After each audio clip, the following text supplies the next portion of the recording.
Hello and welcome. Today we are going to be talking about paintbrushes. And there are so many different types of paintbrushes. There's hog's hair bristles, there's synthetic bristles, there are mongoose and sable bristles. Of those, hog hair bristles are the most durable and least expensive, while also at the same time providing you with the greatest variety and in your ability to make brush strokes and the way you use and maximize your paint brushes is what is going to make your artistic voice come through. And it's really important, in my opinion, to know how each shape functions and how you can maximize it in your paintings to therefore, make your paintings more expressive of what you're trying to create. And so let's get started, okay? In this video, we are going to look at 3 very common shapes that are found in brushes. We're going to look at a round shape, a filbert shape, and a flat shape. And we're going to look at the shape of the brushstrokes that they create. And then we're also going to look at paint application. One of the top ways to be most efficient and most expressive in your painting is the methodology in which you apply paint to your painting surface. You can apply it with weakness, or you can use the paintbrush to support how you want to artistically express yourself.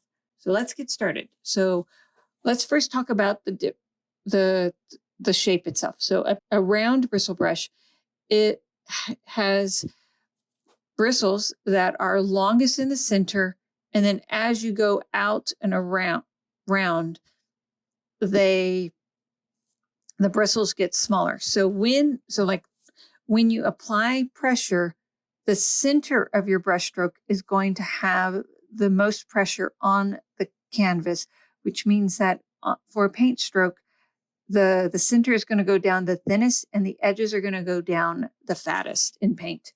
So when you apply a brush stroke with a round, the center goes down the first, and also it goes down with the greatest pressure. And if you I'm going to demonstrate going zigzaggy. And what happens is the zigzag, you end up having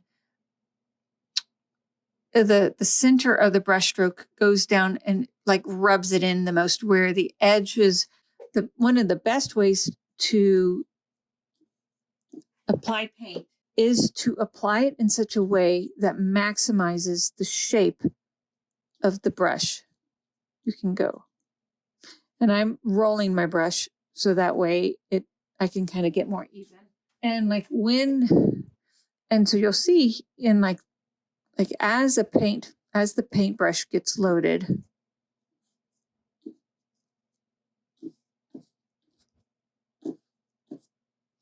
you can get a lot more, a variety of brush strokes. Now rubbing in, when you rub in, so you want to rub in an area, what happens is as the paint becomes the brush becomes less full with paint, what happens is, and if you're going back and forth, that the tallest, longest bristles put down the paint first and hardest, but then as you proceed, it becomes less and less, and in fact, actually, that's also a form of scumbling right there. Do you see how the toned canvas is peeking through? And that's because of I'm rubbing over and my brush is not fully loaded. And so it allows for that broken color. A filbert is a combination of a round and a flat. And what makes a filbert to me, the most versatile paintbrush out there is that you get a nice broad brush stroke like that. But then if you decide to paint on its edge, the skinnier way, you get a very thin brush stroke. Where with the round, you'll get pretty much the same brush stroke. And then when you go zigzag,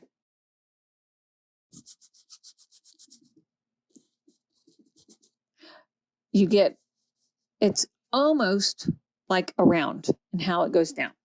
But then if I should choose to apply paint in a directional manner, I have a little bit more versatility available to me in that I can lay down some decisive flat strokes that will cover more area per stroke.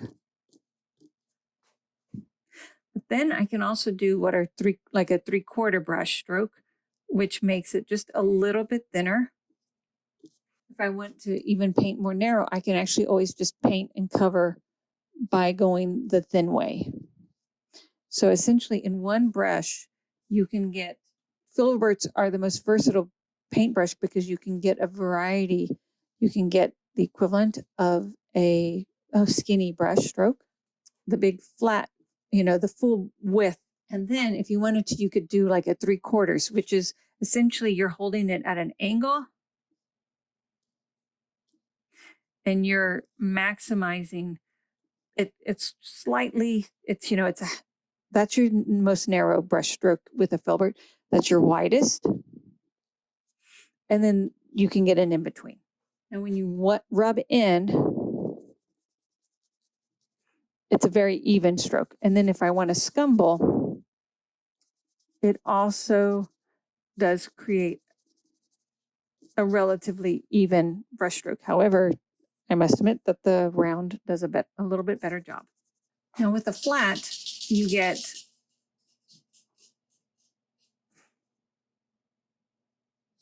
a very flat. With the flat, you get a very flat brush stroke. And I always think of it as very much like the house painter brush strokes of that you see. And then when you paint it along the thin side, it will not be as thin as a filbert just because the whole width of that brush is applying. Now let's look at it going zigzag. It also has its methodology. And then if we wanted to do strokes, a flat is great for covering large areas of background.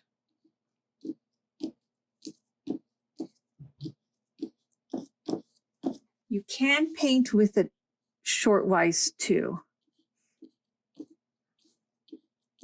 You end up having to use just a little bit more pressure but you can do that. But diagonally, when you paint diagonally, you're guaranteed to scumble.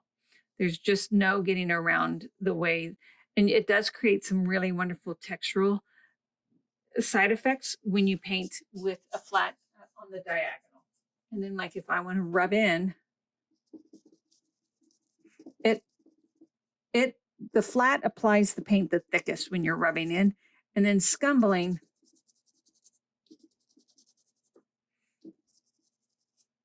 you have also, it's very similar to the filbert in scumbling. The round scumbles the best for rubbing in and applying the thickest amount of paint. The flat does that. And so here are all the brush strokes that you get. A round, a filbert, and a flat. Choosing the right brushes and understanding their properties is vital for your success in oil painting. It's a good idea to build a collection of brushes that covers the range of shapes and sizes that are available, because it gives you more versatility in how you're going to express yourself. However, your filbert is your most versatile brush because it can give you the greatest variety of brush strokes, and it is the halfway mark between a round and a flat. Good luck with painting, and I hope you found this video helpful.